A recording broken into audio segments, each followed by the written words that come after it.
My name is Huseyn. I work as a it's really a long job title, like Cybersecurity Advisory Analyst at Deloitte.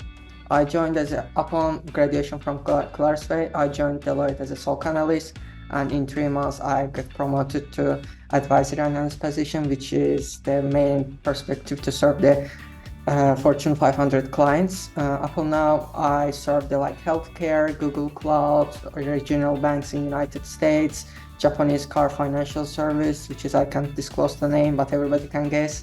And right now, I'm serving this year's biggest acquisition, which is Broadcom and VMware.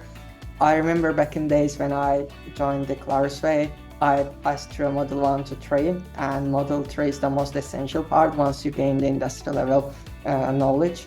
And I remember that when I had my mock exam with Steve, Pedro, with Pedro and James, I failed in my first one, and it means they're the really toughest one once it's time for the mock exam interviews.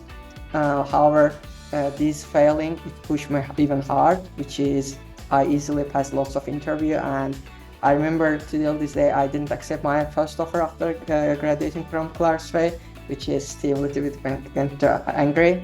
However, I was always saying him that I will get the job at the biggest top companies, and which is in 2 weeks, I achieved a job offer from one of the big 4 companies in consulting called Deloitte.